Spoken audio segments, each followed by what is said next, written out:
EVM की सरकार आई तो हमारे पुलिस वाले जो साथी भाई बहन है, अगली बार ये समझना कि अब पुलिस भी सरकार का है और इस बार नारा है कि अब की बार 400 पार। तो ये कॉन्फिडेंस कहीं और से नहीं, ईवीएम के अंदर से ही आ रहा है। साथियों, आपने जब संविधान बनाया था तो उसके पहला लाइन जो है ना, जय गणेश जी और अल्लाह अकबर नहीं रखा था, और रखा था वी द पीपल, हम भारत के भाषण में उन्होंने शंका जाहिर की थी कि हो सकता है इस देश में कभी न कभी तानाशाही आ जाए। इसी को लोहिया साहब ने आगे बढ़ाया था कि जब सड़कें सुनसान हो जाएंगी तो संसद आवारा हो जाएगा।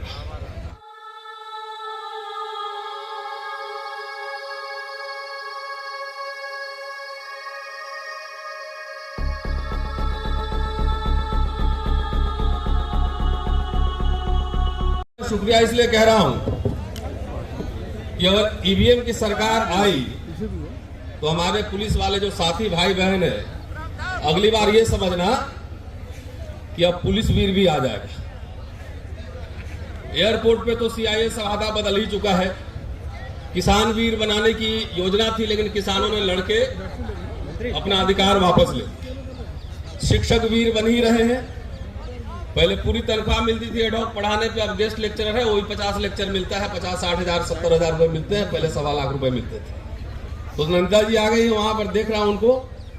तो अब विश्वविद्यालयों में भी शिक्षक वीर बनाई जा रही है, और अग्निवीर तो आप देख ही रहे हैं। तो ये जो कॉन्फिडेंस सरकार का है और इस बार नारा है कि अब की बार 400 पार, तो ये कॉन्फिडेंस कहीं और से नहीं, ईवीएम के अंदर से ही आ रहा है। साथियों, मैं बहुत संविधान के दायरे में और बहुत व्यवहारिक बात आपके सामने रखने जा रहा हूं।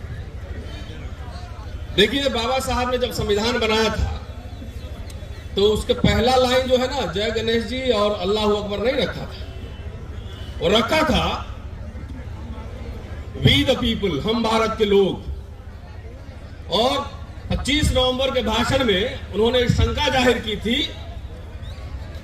कि हो सकता है इस देश में कभी न कभी तानाशाही आ जाए। इसीलिए हम भारत के लोग रखा था कि जिस दिन ऐसी हालत होगी, तुम भारत के लोग, हम रहे न रहे, सड़कों पे आना और ऐसे सरकार के खिलाफ आंदोलन करना।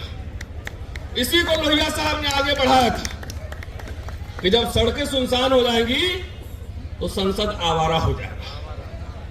दोस्तों, थोड़ा सा क्रोनोलॉजी में आपको समझाना चाहता हूं, और ये समझना चाहिए कि ईवीएम की लीला क्या है। इसको मैं लीला कह रहा हूं। अगर आप सोशल मीडिया पर जाकर देखें तो एक ही तरह के लोग, जिसको मैं कहता हूं जो पहले बूथ लूटते थे, वही अब ईवीएम लूट रहे हैं, वही ईवीएम की चोरी कर रहे हैं, वही लोग हैं। ये वही पुराने जनसंघी हैं। पुराने जमाने में जब मैं बचपन में था तो मैं सुनता था और देखता था कि जब गरीब, मजदूर, दलित, आदिवासी, पिछड़े वोट देने जाते थे तो वहां के बाहुबली और जमींदार लोग कहते थे कि तुम लोग घर रहो, जाओ काम करो, तुम्हारा वोट हम डाल देंगे। और लाठी और बंदूक के बल पे वोट नहीं देने दिया जाता था। जब वोट की चेतना बढ़ी, जब हमने देखा कि अपने दिहाड़ी छोड़ करके भी लोग बूथ पर जा रहे हैं, उसी समय से ईवीएम की लीला जारी है। साथियों, डॉक्टर अंबेडकर ने 25 नवंबर को कहा था कि हम आज द्वंद्व के युग में प्रवेश कर रहे हैं। राजनीतिक समानता तो होगी, एक वोट एक व्यक्ति, टाटा का भी एक वोट, अडवाणी जी का भी एक वोट, अडानी जी का भी एक वोट, और हमारा भी एक वोट। लेकिन सामाजिक और आर्थिक गैर बराबरी होगी। लेकिन आज वो एक वोट हम जो देते हैं, उसकी भी डकैती हो रही है। मैं ईवीएम को कहता हूं कि दुनिया का, अगर भारत दुनिया की सबसे बड़ी लोकशाही है तो ईवीएम जो है दुनिया की सबसे बड़ी डकैती है, सबसे बड़ी डकैती है। जो संघर्ष करके डॉक्टर अंबेडकर, लोहिया, बाबू जगदेव प्रसाद, कर्पूरी ठाकुर, लालू यादव, कांशीराम, मुलायम सिंह यादव, पेरियार, ऐसे लोगों ने जब संघर्ष करके आपके अंदर चेतना लाई, खास तौर से मैं दलित, पिछड़े, आदिवासियों को कह रहा हूं कि वोट हमारा राज तुम्हारा नहीं चलेगा, और ये परिवर्तन जब होने लगा तभी से ईवीएम की लीला शुरू हुई है। ये समझिए बात, एक क्रोनोलॉजी में समझा रहा हूं कि जब हमारे लोग वोट देने के लिए जागरूक हुए तब से आपकी वोट की डकैती शुरू हो गई। साथियों, एक दो बात और मैं कहना चाहता हूं, बहुत सारे वक्ता हैं कि देखिए, कोई भी टेक्नोलॉजी आता है, मैं शिक्षक हूं, इतिहास पढ़ाता हूं, तो बेहतरी के लिए आता है। सबसे पहले ईवीएम का प्रयोग 1980 में केरला में हुआ था और उसको कोर्ट ने टर्न डाउन कर दिया था। अगर ईवीएम लाया गया तो इसलिए यह दिमाग में रहा होगा। मैं ईवीएम का समर्थन नहीं करता, और ईवीएम के खिलाफ कितने आंदोलन हम लोगों ने 10 साल में किए लोग जानते हैं।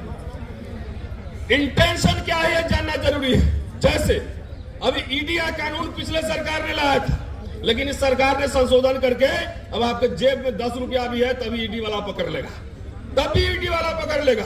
उसी तरह का जब ईवीएम आया था, आज कांग्रेस पार्टी भी उसका विरोध कर रही है। अगर सब समय डकैती होता रहता तो 2014 में सरकार कैसे बदलती? इसका मतलब है कि मशीन के साथ हेराफेरी होती है, और ये बात सारे पॉलिटिकल पार्टी के लोग अब समझ रहे हैं। जनता जाग रही है, पूरे देश भर में ईवीएम के खिलाफ आंदोलन हो रहे हैं, पूरे देश में। मैं सिर्फ 2 प्रस्ताव रखना चाह रहा हूं कि ईवीएम जो है वो हटेगा संसद से। जब तक पीपल्स रिप्रेजेंटेशन एक्ट में बदलाव नहीं होगा तब तक ये मामला बनने वाला नहीं।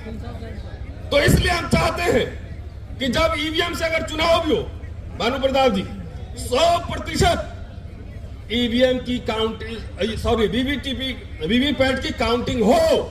अगर मैं वोट दे रहा हूं, हाथ में हमारी पर्ची आए और हम देख करके मैंने किसको वोट दिया था, वो जो है हम बैलेट बॉक्स में डालें और उसकी गिनती हो, मशीन की गिनती नहीं हो।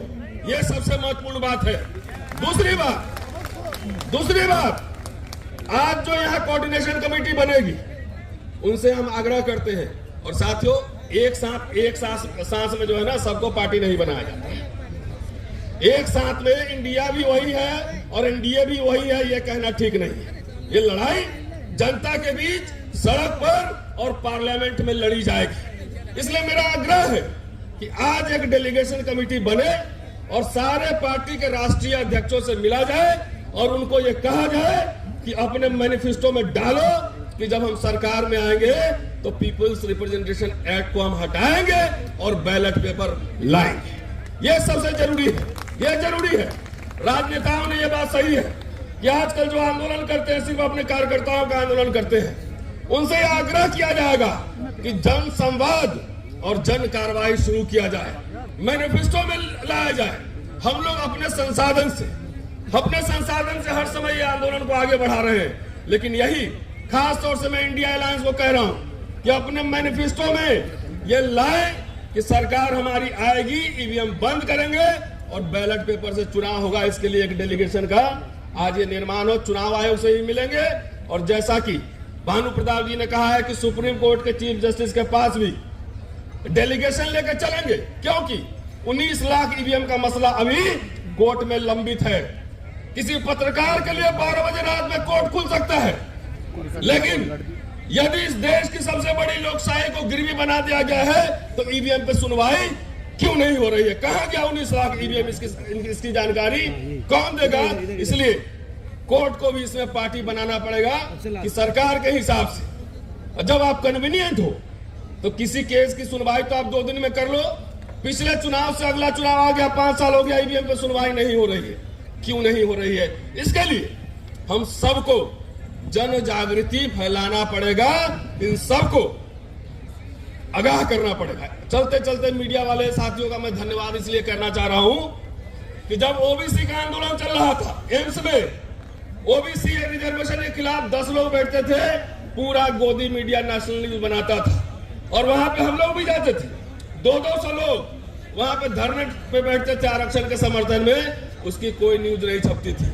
आज यहाँ पे गोदी मीडिया नहीं है, इसलिए चलते चलते आप सबका शुक्रिया कि आप सबकी वजह से करोड़ों लोग के पास हमारी आवाज पहुंच रही है। शुक्रिया, जय भीम।